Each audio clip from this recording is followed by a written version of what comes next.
Olá, estamos começando mais uma entrevista com os candidatos à Prefeitura de Curitiba. Essa atividade visa promover o debate, levando até você as propostas dos diferentes partidos para a capital paranaense. O objetivo é ajudar os eleitores a escolherem os seus candidatos. Essa é uma iniciativa da TV Profissão, canal 67 pelo satélite Star One C2, e as retransmissões ocorrem também pela ISTV, canal 15 da NET Curitiba, e RMC TV, canal 5 da NET, para a região metropolitana de Curitiba. Nós contamos aqui com a presença do candidato Paulo Opusca, do Partido dos Trabalhadores. Antes de apresentar o nosso candidato, eu vou chamar aqui a mensagem do TRE.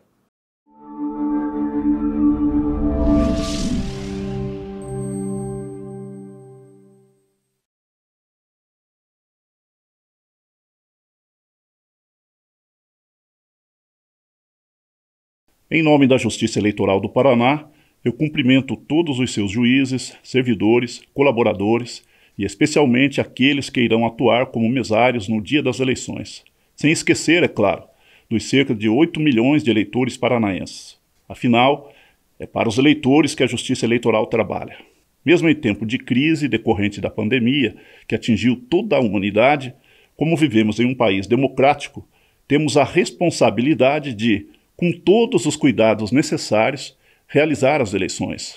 A eleição é um elemento essencial de uma nação democrática, pois é através do voto que a soberania popular, o poder do eleitor, se concretiza, nascendo dali os demais direitos que a nossa Constituição nos garante. Portanto, amigos, para tranquilizar a todos, temos a grande alegria de informar que o Tribunal Superior Eleitoral, juntamente com o Tribunal Regional Eleitoral do Paraná, já estão providenciando, principalmente através de doações realizadas por várias instituições privadas, a fabricação de milhões de máscaras, de álcool em gel, protetor facial, face shield e outros materiais necessários para que, principalmente, os mesários e os colaboradores da Justiça Eleitoral possam, com a maior segurança possível, trabalhar no dia das eleições. Não deixe de participar. Seja um mesário ou um colaborador voluntário da Justiça Eleitoral do Paraná. Você, eleitor, não deixe de votar. Seu voto tem poder. Com fé, cuidado e coragem, sairemos dessa crise mais fortes do que nela entramos. Um grande abraço a todos.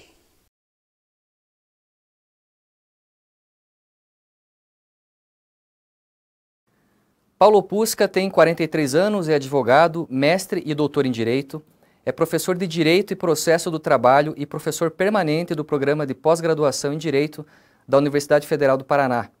Opusca já foi superintendente no IMAP, o Instituto de Administração Pública da Prefeitura de Curitiba, chefe de gabinete da reitoria da UFPR, além de secretário-geral da Associação dos Professores da Universidade Federal do Paraná. Esta é a sua primeira disputa eleitoral como candidato. Paulo Opusca, seja bem-vindo ao nosso programa, uma honra receber você aqui. Muito obrigado pelo convite de vocês, do grupo, do IES, da TV Profissão, desse vínculo com a Uninter, de ter essa satisfação de estar respondendo perguntas, de ser o primeiro a participar dos programas, e para os ouvintes, para aqueles telespectadores, que a gente possa fazer uma conversa, uma discussão, que a democracia seja talvez o valor mais importante de uma participação de um pleito eleitoral. Participa também desta entrevista aqui no estúdio o jornalista e professor Mauri Konig. Mauri, tudo bem? Tudo bem, Guilherme. Obrigado, Paulo, por ter aceitado o convite. Esse é um espaço importante para a gente fazer fluir as ideias, né, as propostas de cada candidato. E é muito nobre de um candidato aceitar se pôr assim à frente de outras pessoas para responder questões que ele não sabe ainda quais são, né? Então isso é um ato de bravura até num período de uma campanha eleitoral e a gente quer agradecer muito a tua presença aqui hoje. Tá ótimo.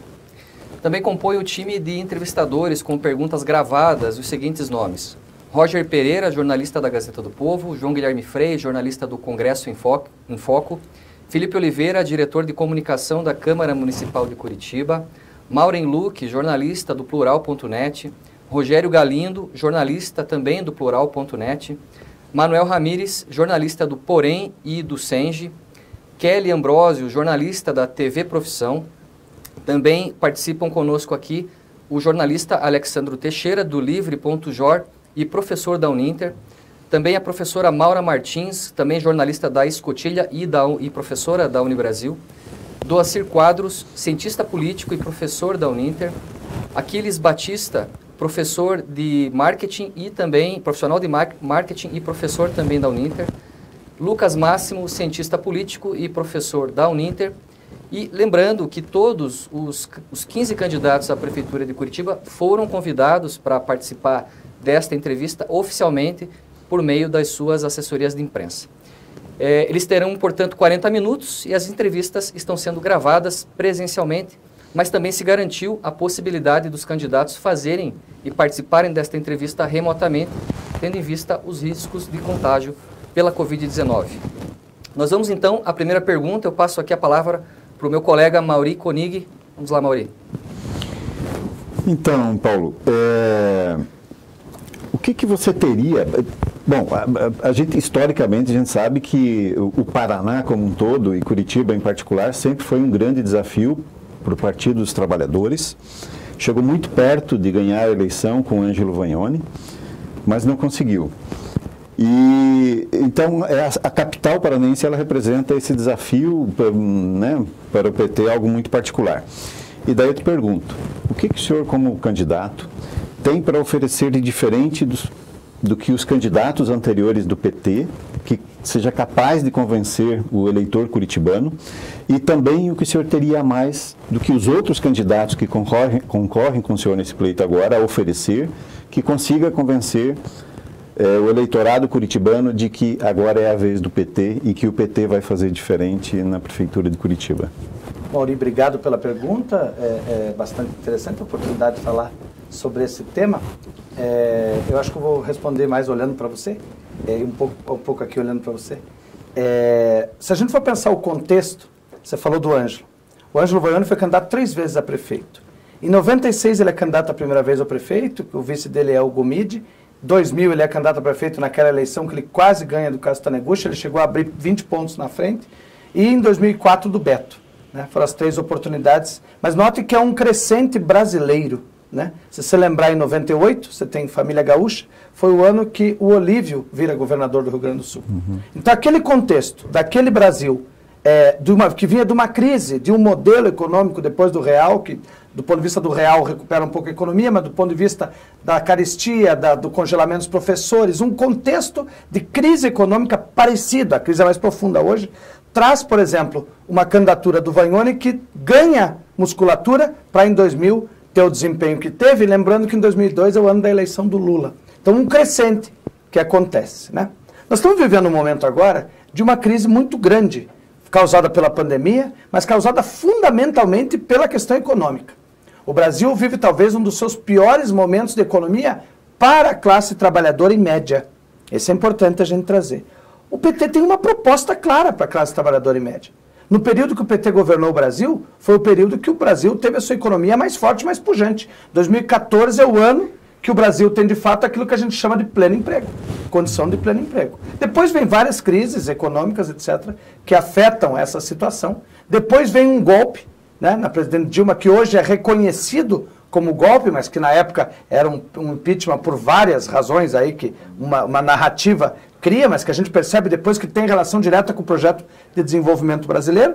E depois vem toda a questão da Lava Jato, que acontece, de certa forma, em Curitiba, e que tem cria um modelo, cria uma ideia, cria uma linguagem para dentro do próprio curitibano. E, de certa forma, cria até mesmo algo meio fanista, mas que faz com que o curitibano se sinta aquele responsável por esse combate à corrupção. Mas se você for parar para olhar o quão discurso é e o quão verdade você tem, e hoje vocês dos jornalistas vivem o período da pós-verdade, sabem que o que importa não é o resultado, mas a denúncia, não é isso? Quantas e quantas situações que a denúncia aparece, e quando tem no final do processo a absolvição, o cara já foi condenado e já perdeu completamente a vida. Eu venho da faculdade de Direito. O Partido dos Trabalhadores tem como marco específico a democracia, mas nós da Faculdade de Direito temos a defesa intransigente do Estado de Direito e do devido processo legal. Isso eu não tenho como abrir mão na minha vida. defender a possibilidade do direito de defesa e que as pessoas tenham processo em qualquer situação que elas possam viver com as provas, com o caminho devido, com a formação dos direitos de defesa dos direitos fundamentais e a total e ampla possibilidade de apresentar a sua defesa e só a partir dali vir a condenação, isso faz uma diferença completa. Eu sou daqui, Mauri. Eu nasci em Curitiba, eu fui aluno do Colégio Medianeira, eu fiz natação no Amaral, fiz escoteiro no Jorge Frassati, frequentei a igreja Nossa Senhora de Salete lá no Jardim Social, sou professor da universidade, fui presidente do diretório na Faculdade de Direito de Curitiba. Em todos os momentos da minha vida, eu sempre fui petista. E nunca fui considerado alguém que era... alguém que fosse fora daquilo que Curitiba e o Paraná têm. O que acontece hoje é um momento que está em crise, você já nota isso, em que as pessoas tiveram uma construção de uma ideia a respeito do que foi o PT e das situações concretas, e que agora isso começa a mudar. O que a pandemia trouxe para encerrar essa parte? A pandemia mostrou a necessidade do SUS e a necessidade da defesa da ciência. A pandemia mostrou a necessidade de uma legislação que transferisse aos trabalhadores um fundo público, porque agora, sem poupança, para o trabalhador voltar a ter economia vai ser duro. A pandemia mostrou que o Estado vai precisar financiar, de novo, as pequenas e médias empresas. Do contrário, a gente não sai da crise. E a gente percebeu que é preciso discutir e ter democracia para poder participar das decisões políticas. São valores e direitos e princípios que o Partido dos Trabalhadores tem. O que nós estamos vivendo agora? Um período em que as pessoas estão pensando na política. Se não vai ter resultado para essa eleição, uma candidatura como a minha não está aqui para ser candidato uma única vez. Você tem que ter um projeto para a candidatura. Se eu quero ser o novo nome do PT, eu tenho que ter um plano de confiança de vocês para os próximos 10 anos. E aí sim, uma recuperação do que foi uma proposta, do que foi a passagem do Partido dos Trabalhadores. O PT talvez seja um dos poucos partidos na América Latina que consiga sobreviver à legislação eleitoral, à cláusula de barreira, que vai daqui a pouco fulminar os partidos pequenos, por conta das necessidades de representação que mudam, os fundos e todas essas novas formas de discussão. Concordo com você que precisamos não. Agora você me disse assim, para encurtar, mas o que o Paulo tem de diferente? O Paulo é um filho do seu tempo. As candidaturas passadas eram filhas do seu tempo. Como eu vou comparar uma candidatura do Paulo Pusca com a candidatura do Edésio Passos nos anos 80, quando o PT tinha poucos filiados e ele fez 14 mil votos? Hoje um vereador às vezes faz 14 mil votos. Era o começo de uma construção em que você tirava a cópia, se não fosse no mimeógrafo ou no álcool, você tirava a cópia e colava no cartaz com a farinha, não é isso? Era assim que fazia o material. Ou comparar o Rosinha do começo, ou o próprio Ângelo, ou o que foi a candidatura da Gleisi, ou o Tadeu no pior momento que o PT viveu, em meio a todas aquelas crises oriundas, desde do golpe, passando pela prisão do Lula. Não tem comparação. É um novo momento. Se apresenta um quadro diferente para o momento. Alguém que vem da universidade, que assume a bandeira da ciência, que assume a bandeira do devido processo legal, que assume a bandeira do Partido dos Trabalhadores, independente do que possa ser dito. Eu sou servidor público federal, né? Público federal. A defesa do Estado com a valorização do servidor é algo que é bem claro na nossa candidatura. Mas as análises, Paulo, que se faz das eleições municipais nesse ano, tem apontado para uma expectativa de redução, de encolhimento do PT, não é só em Curitiba, né? Nas outras capitais, nas outras cidades. Em geral, o que se vê é isso em relação ao que tinha sido eleito na última eleição. E aí a sua fala segue no sentido de apontar a denúncia que se fez contra o PT, mas também o PT não precisa fazer uma análise e apontar e ser transparente também com a sociedade e apontar quais foram os seus erros ou quais foram os seus problemas também, nesse sentido, na tua opinião? Aí eu tenho dúvida em relação ao que você fala, se as análises apontam ou se o desejo aponta, porque a quem interessa que o PT encolha, o PT incomoda. Isso a gente não pode negar, porque o PT mexe exatamente nas coisas que fazem o Brasil se afastar de um projeto de autonomia. Talvez uma das coisas que você pudesse falar comigo, o PT nasce um partido socialista. O partido nasce um partido próximo ao que foi, por exemplo, o modelo de Estado, que vinha sendo aplicado na União Soviética do final dos anos 70 e começo das 80. A perestroika, então, ela caminha para um lado, o PT está construindo outra discussão. Mas o PT do Lula, O PT que ganha a eleição em 2002 é o PT da Carta ao Povo Brasileiro e que apresenta para o país um projeto de nacional desenvolvimentismo. Esse projeto não é negado pelas pessoas. As pessoas querem ter salário alto, as pessoas querem ter comida na mesa, as pessoas querem um médico de família com atenção básica, as pessoas querem a criança na escola e que ela tenha escola pública da creche até a universidade. Essas são as propostas do PT. Aí você me pergunta, mas o PT não tem que fazer autocrítica? A quem serve a autocrítica do PT? Ao PT, dentro do PT, deve, mas à sociedade? Um partido que trouxe comida para as pessoas, que trouxe casa e moradia para quem nunca teve, que botou a juventude na faculdade, na escola, botou na escola e depois botou na faculdade, que fez com que aquele torneiro mecânico, não estou falando do Lula, aquele torneiro mecânico que faz o curso no Senac e depois vai para o instituto para ter aula e ter uma profissão no instituto, se torne um profissional com salário maior? Do que a gente está falando? De que meia-culpa nós estamos falando? Porque o país cresceu?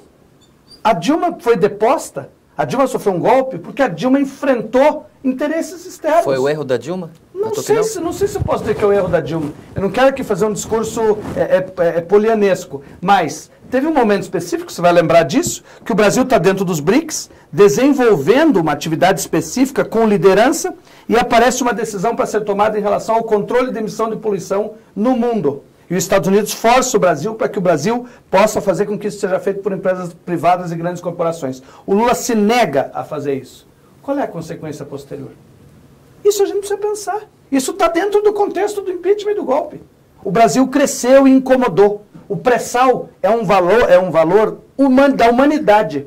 É uma riqueza do mundo. E o corte do pré-sal, é só você lembrar quem é que estendeu a linha, né? Eram 250, passou a 300 milhas. Quem estende a milha para cá? Primeiro o Itamar Franco, que é um presidente da República eminentemente nacionalista. Ele estende. E depois o Lula estende mais um pouco. E a gente encontra o que tem de mais precioso no pré-sal para desenvolvimento de autonomia educacional. Com o pré-sal a gente teria educação para todo o Brasil sem ser a privada. Não que ela não pudesse ter, mas eu teria condição de ter a pública oferecendo vaga para todo mundo. Isso foi barrado. Quando a gente fala do golpe da Dilma, a gente fala disso. A política de dentro tem outras consequências. E a partir daquela política, a União, Cunha, com o projeto de Lava Jato e Moro, e a negação da democracia pelo Aécio, foram os capitais para levar o Brasil ao momento econômico e crise política que a gente vive agora. Eu vou chamar agora então a pergunta do Lucas Máximo, que é cientista político e também professor da Uninter. Tem uma pergunta aqui para o Paulo Opusca também. Vamos lá. Candidato Paulo Opusca, o tema da minha pergunta é participação e gestão de governo municipal. Nas 67 páginas do seu plano de governo, a palavra participação aparece 29 vezes e com vários adjetivos. Seu plano de governo fala em participação popular, participação cidadã, participação paritária, participação dos microempresários, entre outros adjetivos empregados no documento em diferentes contextos. No entanto, desde as jornadas de junho de 2013, o sentido da participação se alargou bastante em nosso país. O PT perdeu a hegemonia sobre o campo da participação e esse é um universo que, atualmente, está bastante polarizado. Nós sabemos que governar é fazer escolhas. Portanto, caso o senhor venha a ser eleito, como o senhor pretende reconstruir os canais de diálogo com atores políticos situados na direita ou na extrema-direita do espectro ideológico? Como o eleitor pode ter certeza de que, em sua gestão, os mecanismos de participação não vão priorizar os movimentos sociais alinhados com o Partido dos Trabalhadores? Lucas Máximo, se esse é o nível dos professores da Uninter, então a Uninter está extremamente positiva e desenvolvida com as atividades. Essa pergunta ela é o centro da questão contemporânea da política. Quando eu fui superintendente do IMAP, a gente criou um modelo de administração pública deliberativa que incomodava, porque ele tinha como centro e foco a participação popular, a participação cidadã, a participação democrática dentro das administrações. O sucesso, por exemplo, de economias e administrações como o Chile, como foi na Bolívia, como foi a Venezuela, como foi Barcelona, porque o modelo vem de Barcelona, está exatamente voltado para a questão da participação. Em que medida eu tenho a participação? Conselhos de saúde que fazem o SUS funcionar, fazem o SUS funcionar, existem por conta da participação. Grande parte do sucesso do Sistema Único de Saúde está na participação, porque você adequa o sistema o tempo todo, na medida que a parte governamental e não governamental pressiona para que você tenha essa mudança. O orçamento participativo nas cidades que foi implementado fez com que a cidade gostasse do serviço público, porque ela se sente pertencente ao serviço público. Orçamento da educação, conselho de professores, conselho de pais e professores, alunos que podem participar da gestão da escola, mudam o jeito da escola. A palavra é sim participação. 29 vezes participação no plano foi pouco. A gente podia ter botado 40, 50 vezes. Concordo com você que o 2013 acordou, de certa forma, uma crise democrática na representação. O PT precisa voltar a ouvir os seus movimentos sociais, porque, por exemplo, na pandemia, quem alimentou a população de rua foi o Movimento Sem Terra, foi a Igreja Católica, foi as experiências também de algumas igrejas protestantes e luteranas, foram as associações, foi a sociedade civil. Ou seja, essa precisa ser ouvida no campo da participação. E também os novos conselhos. Mas aí vem o final da pergunta que ele faz para nós, que é importante, que é assim, tá, e como é que eu governo com a direita, com a esquerda, com o centro? Participação também é discussão da política. Terminou a eleição, a função do prefeito é governar a cidade. É fazer um grande centro de discussão. É reunir todas as forças para as questões de Estado, para as questões macros. Um prefeito que vira as costas para o empresariado, ele não consegue governar, porque ele não vai ter composição de interesses. Mas só governar para o empresariado não dá. A gente precisa ter a população sendo atendida nos serviços públicos e a população carente ser ouvida das suas demandas fundamentais. O difícil de governar a cidade não é falar sobre as propostas. O difícil de governar a cidade é ouvir. E é nessa oitiva que está o segredo do desenvolvimento de uma boa gestão. Eu queria só pegar uma deixa aí, já que o Lucas Máximo trouxe a palavra-chave aqui, participação, e que você discorreu bastante sobre isso. Queria fazer, porque a participação ela pode vir também não só no momento em que o gestor está no cargo, mas quando ele pleiteia o cargo que ele quer ocupar.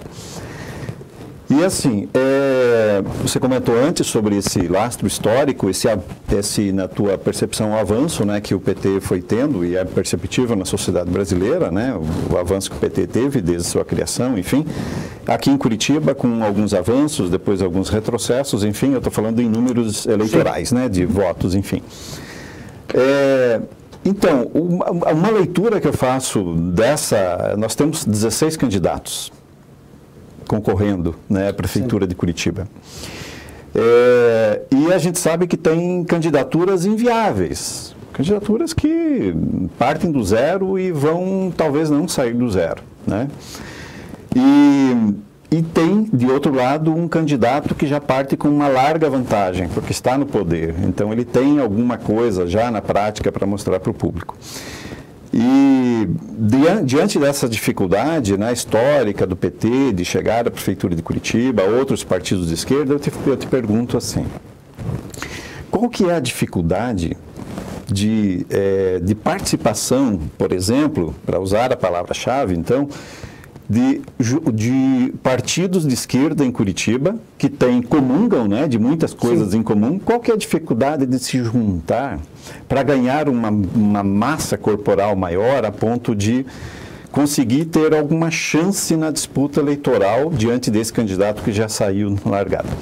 Então, assim, para fechar, eu te pergunto, não seria melhor vencer como coadjuvante do que perder como protagonista? Excelente pergunta, mas eu vou te perguntar sobre qual proposta.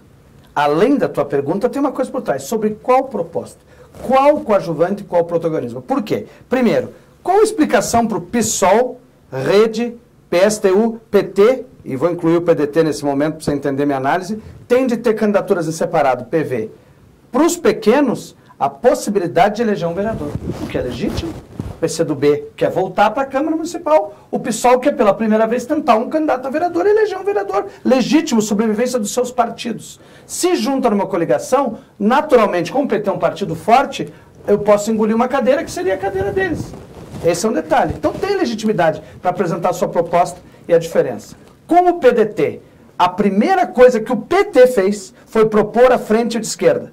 O Ismael ainda tirou sarro que disse a frentinha, né, que seria a frente formada pelo Rede, PV, PCdoB, PSDB, ficou excelente, PV, PT e o PSTU talvez não viesse, mas essa frente com esses partidos PDT. E nós, no momento, inclusive, discutimos que poderia ser a possibilidade do vice. Por que não interessou o Goura? Diferente do que eu imagino que acontecesse com o Gustavo, porque o Gustavo da outra vez teve vice do PT. Porque o Goura tem como interesse claro o eleitor do Greca.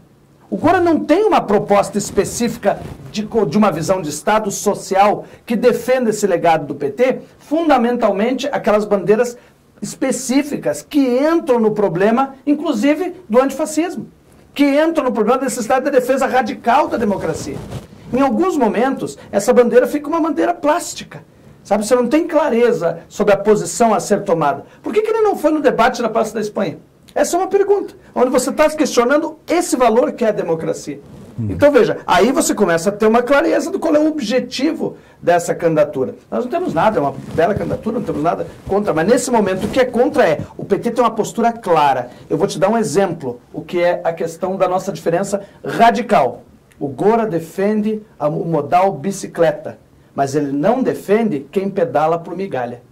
O trabalhador defende o Partido dos Trabalhadores defende este trabalhador, aquele que anda de bicicleta para ganhar centavos, porque ele perdeu a sua condição de assalariado. Ele não tem mais carteira assinada e agora ele virou um entregador de comida que ele não come. Aquilo que ele está entregando, ele não tem dinheiro para comer. Ele vai comer outra comida sentadinho em algum lugar, empurrando a sua bicicleta quando ele não aguenta mais dirigir, quando não é um aposentado, quando é um desempregado há muitos anos, que pega a sua bicicletinha e vai carregar. Isso é uma diferença ideológica. Isso é uma diferença de proposta de mundo, de visão de Estado. E aí a gente marca quando faz esse tipo de questão. Que nós gostaríamos de ter uma grande frente, gostaríamos, mas a legislação impede pelo primeiro argumento, e nós temos uma posição muito clara. A defesa intransigente dos trabalhadores. Isso o PT nunca perdeu. Você não vai encontrar um momento da história do Brasil em que o PT está afastado dos trabalhadores. Pode ter tido uma crise, aí não vamos, essa aqui é a minha culpa, pode ter tido uma crise em 13, quando acontece a reforma da Previdência. Que depois o próprio PT disse, puxa vida, ali eu quebrei a estabilidade de uma classe que poderia, como foi a minha dos professores, que poderia, ali criou o PSOL, que poderia ter uma discussão maior. Mas aí é uma questão de visão de Estado que a gente precisa, ao longo do tempo, repensar. Mas, em outros momentos, as bandeiras que, inclusive, foram do PDT, não é isso? A CLT começa numa briga do co-irmão do PDT, que é o PTB lá atrás, e teve vários deputados do PMDB e do PDT que votaram a favor da reforma. Eu vou chamar agora aqui, então, a pergunta da Kelly Ambrosio, que é jornalista aqui da TV Profissão. Tem uma pergunta também para o nosso candidato, então, roda aí. Candidato, tudo bem? Numa de suas entrevistas, o senhor disse que um dos objetivos do seu plano de governo é diminuir o abismo que existe entre privilegiados e excluídos. O que o senhor faria de diferente dos demais prefeitos que já passaram por Curitiba e que não diminuíram essas diferenças de classe? Mais do que uma promessa de campanha, o senhor realmente acredita que pode acabar com este abismo? Kelly, muito obrigado. A tua pergunta é excelente, porque é o centro não só do Paulo como candidato a prefeito, mas do que o Paulo estuda na formação de mestre, doutor e no cotidiano das atividades. Quebrar a diferença, o abismo entre os privilegiados e os menos privilegiados, além da visão de cidade, é mexer diretamente no setor produtivo. Curitiba, por ser uma cidade forte, de economia forte, tem um setor produtivo forte, uma cadeia produtiva ligada diretamente à possibilidade de desenvolvimento a ser explorado. Quando você tem um setor produtivo, quando você tem uma indústria forte, existe uma cadeia produtiva no entorno que são os fornecedores daquela indústria, seja os produtos da insumo, seja a própria mão de obra, ou seja a tecnologia necessária para a realização do desenvolvimento maior dessa atividade produtiva. O nosso projeto está diretamente ligado à reunião no entorno da cidade de todas essas partes da cadeia. As fábricas que criam a tecnologia e a pesquisa e inovação relacionada à tecnologia para ser a tecnologia da indústria tem que estar num polo industrial próximo ao nosso polo industrial do SIC. O fornecedor de alimento tem que ter as fábricas para dentro e próximas ao próprio eixo de desenvolvimento do SIC.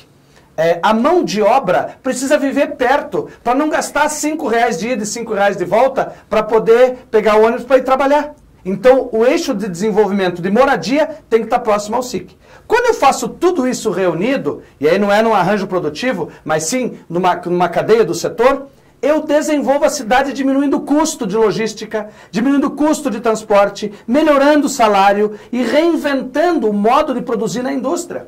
Se Curitiba tem uma indústria que chega quase a 35%, 40%, e o resto é serviço, e esse serviço é alimentado por ela, o que é matéria-prima do serviço precisa ser produzido próximo a Curitiba, e a indústria de Curitiba precisa ter ao seu lado aqueles outros. Então veja, o trabalho que o fomento tem que ter é o centro dessa resposta.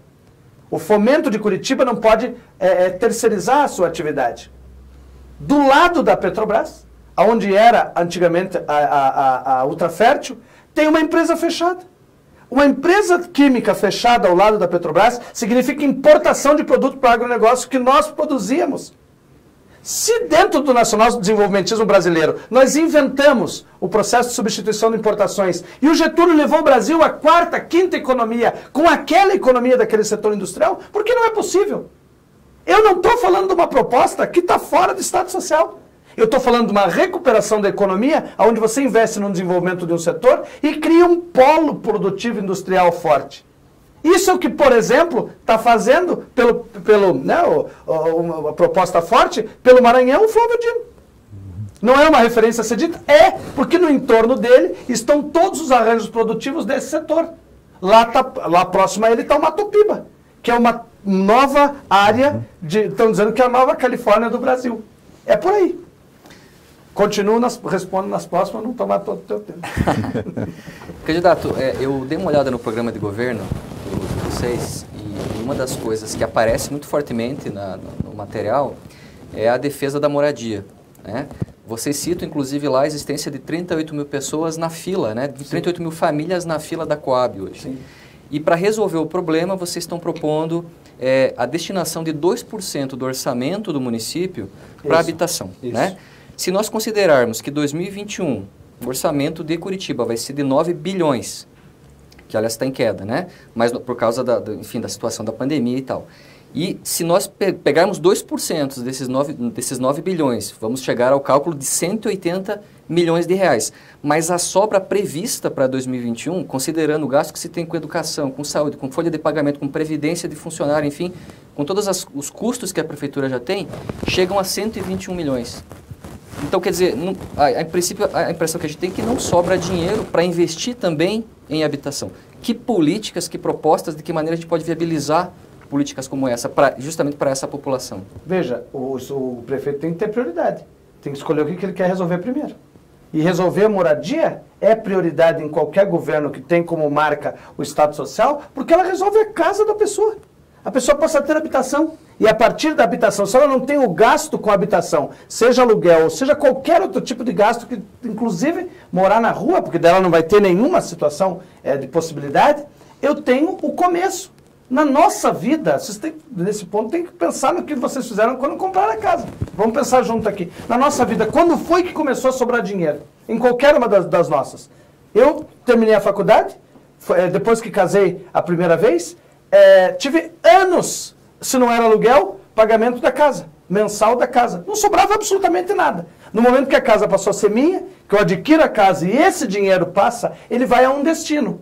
E se esse destino é o gasto, é isso que ninguém para pensar. Se o destino é o gasto, é o consumo, é toda a cidade que se desenvolve. Por que não fazer a pergunta ao contrário? Qual é a economia que eu tenho numa cidade quando eu não preciso mais pagar a casa própria? Quando a casa é minha ou quando o valor da casa é baixo? Eu desenvolvo bairros. É assim que cresceu, por exemplo, o ABC de São Paulo. É assim que cresceu o Bairro Novo. Assim que nasceu o Sítio Cercado. Assim que nasceu o Portão, o Xaxim. Como é que eles começam a desenvolver e virar uma parte viva da cidade? Embora tenha muitos problemas agora que vão ter que ser feitos. Quando as casas começam a ter os donos e as pessoas começam a não ter mais a despesa, seja do aluguel ou qualquer outra despesa de uma situação de não moradia.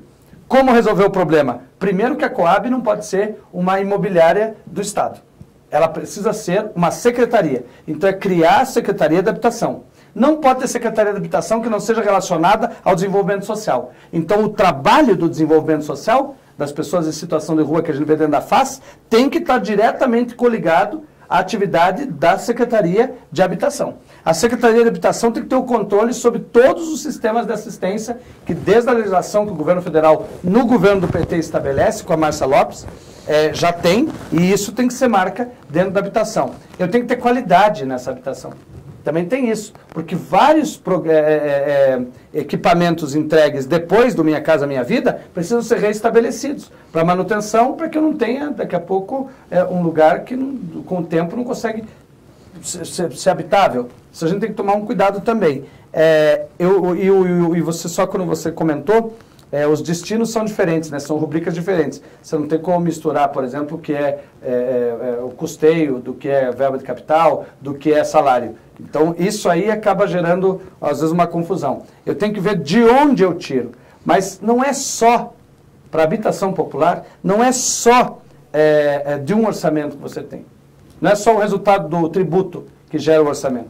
Você tem uma série de outras coisas que passam desde, por exemplo, você tem como criar um condomínio habitacional oriundo de multa ambiental, de ações de ação civil pública, do Ministério Público Federal, do Ministério Público Estadual, etc. O fundo é imenso. Quem sabe gerir esses fundos? Isso é uma primeira pergunta. Com grandes projetos, as plantas dos projetos de habitação podiam ser começadas por aí. A gente tem uma experiência super interessante no Rio Grande do Norte, onde a governadora é do PT, principalmente em Mossoró, que você teve hospital sendo construído com essa verba, que você teve recuperação da economia com essa verba, que você teve grande projeto de mudança de plantio com essa verba. Como que você acha que cultivaram melancia no calor do Rio Grande do Norte? Com tecnologia e financiamento de projetos como esse. Esse dedo na câmera aqui é algo incrível. As pessoas dizem assim, parece pular para dentro da câmera. Eu falo e fico cacuete. Desculpa. Eu queria só aproveitar um gancho da tua resposta, candidato. Desculpa te interromper, Guilherme. O senhor falou em converter a Coab numa Secretaria Municipal de Habitação. Tá. De uma maneira prática, eu não sei como se daria isso de uma maneira jurídica, enfim, mas isso implica numa mudança da estrutura organizacional da prefeitura, né? Sim. Criação de uma secretaria. Então, o senhor tem ideia de que tipo de reorganização da estrutura municipal? Criação de novas secretarias, extinção de companhias, outras, como, por exemplo, isso implicaria na extinção da Coab como companhia? Na verdade, não. Não, porque ela passa dentro. Te respondo. Ficou fácil para mim agora, porque o IMAP, dentro dele, tem a Diretoria de Análise Organizacional. O IMAP é composto de 4, mais uma é infraestrutura. 3 grandes diretorias. Uma diretoria de planejamento e projetos, uma diretoria de análise organizacional e uma diretoria que é a escola municipal, na verdade a escola de administração pública, que na nossa gestão virou unidade educacional. Hoje a prefeitura tem uma escola de governo que não precisa, por exemplo, de uma outra unidade para certificar. Ela se autocertifica. Só tem 3 certificadoras no estado. O Guatupê, não é isso? Que é uma escola, a Escola da Magistratura e a Escola Municipal de Administração Pública, a EAP, a Escola da Administração Pública de dentro do IMAP. Ela certifica especializações, inclusive vende serviço nesse sentido. E um centro de análise organizacional. É bem complexa, a tua pergunta é excelente, porque para você fazer uma mudança estrutural, tem aquelas que são feitas por projeto de iniciativa do prefeito, tem aquelas que são feitas por mudança de legislação comum e tem aquelas que são feitas por um decreto. Né? Não é tudo. Isso que você está dizendo necessita, sim, de legislação com iniciativa do prefeito e passagem pela Câmara Municipal. A nossa proposta não é a extinção da Coab. A nossa proposta é que a Coab, como companhia, possa continuar existindo, mas que a política realizada por ela seja feita através de uma secretaria. Para criar uma secretaria extraordinária, eu só preciso da secretaria. Não preciso mais nada. Então o caminho, para que não ficar caro, que talvez seja essa a tua preocupação, aumentar cargos, etc., seria Coab sob uma secretaria extraordinária e a construção em plano de uma secretaria ordinária em que as funções fossem revistas. Quais? Planejamento, então uma parte do urbanismo tinha que estar próximo daqui. Segunda, desenvolvimento social, uma parte do modelo da FAS teria que estar ali dentro. E habitação. Porque aí você tem política pública. Aí você tem um caminho específico que vai linkar o Estado e a Federação. Porque nas construções de casas, às vezes, quem vai ter a linha de crédito é o governo do Estado. Isso requer, por exemplo, uma boa relação entre o prefeito e o governador. Aí você vai me perguntar, mas como é que o PT vai ter relação com o Ratinho? Isso. Eu vou dizer, porque o PT tem relação com o Ratinho no Paraná inteiro. Tem várias prefeituras que são prefeituras do PT. E que o Ratinho não tem nenhum problema com isso, porque depois, como eu disse no começo, você virou prefeito, você tem que mostrar a capacidade administrativa. Quantas e quantas pessoas vocês conhecem que ideologicamente podem não concordar com o que você fala, mas como gestores são ímpares, são fundamentais. Tem um que eu não vou citar o nome, que é de uma região perto de Curitiba, que foi prefeito e que as pessoas dizem o cara desenvolveu, não é isso? Acho que é um pouco essa discussão. Candidato, nós vamos chegando para os minutos finais e tem duas perguntinhas que eu preciso fazer, vou fazer para todos os candidatos. A primeira é, qual a sua solução para a crise hídrica em Curitiba? Eu pensei que a pergunta é que time você torce. Aí ele já queria criar um problema para mim em pleno ar. Mas assim, bem brevemente, professor, porque a gente está com... A crise hídrica tem várias consequências. Primeiro, uma falta de planejamento, ela foi apontada em 97, o Eloy que vem depois de mim aí vai dizer para você toda a história, porque ele estuda isso com bastante propriedade. A crise hídrica vem, depois de 97, já é apontada pela ANA, assim que é criada a Agência Nacional das Águas. A nossa proposta, e está no plano de governo, é que todas as famílias tenham acesso a uma caixa d'água. As pessoas precisam ter reserva em casa. Nós conseguimos segurar a crise hídrica porque a gente tem caixa d'água em casa, na região metropolitana de Curitiba. E na periferia de Curitiba não tem. Então as pessoas sofrem, inclusive, para poder lavar os seus alimentos, para poder tomar banho, para poder fazer isso. Tem que ter, uma coisa básica, todas as famílias têm que ter caixa d'água. Segundo, se as escolas não tiverem um programa de educação ambiental, as pessoas não vão saber como é que elas cuidam d'água. A Sanepar sozinha não dá conta, mas eu não respondi. E a outra, para finalizar, sobre a pandemia. Você tomaria alguma atitude diferente dessa que nós já estamos vivendo aqui em Curitiba? A atitude diferente que eu tomaria no começo da pandemia é ter feito um lockdown de 60 dias. Em todas as experiências de grandes cidades em que isso foi realizado, o retorno planejado foi melhor. Bom, a gente queria então agradecer aqui a presença do candidato do Partido dos Trabalhadores, o Paulo Pusca, que respondeu aqui as nossas questões, as questões dos nossos entrevistadores convidados também. E lembrando que essa atividade ela é realizada pela TV Profissão e nós convidamos todos os candidatos para participar desse debate por meio das suas assessorias, por meio dos seus canais oficiais de contato. Paulo Pusca, muito obrigado pela tua participação. Muito obrigado. Como daqui a pouco é o horário do Eloy, se fosse possível, eu vou pedir para ele para usar o horário dele e seguir falando. Obrigado, muito obrigado. Valeu, obrigado. Obrigado.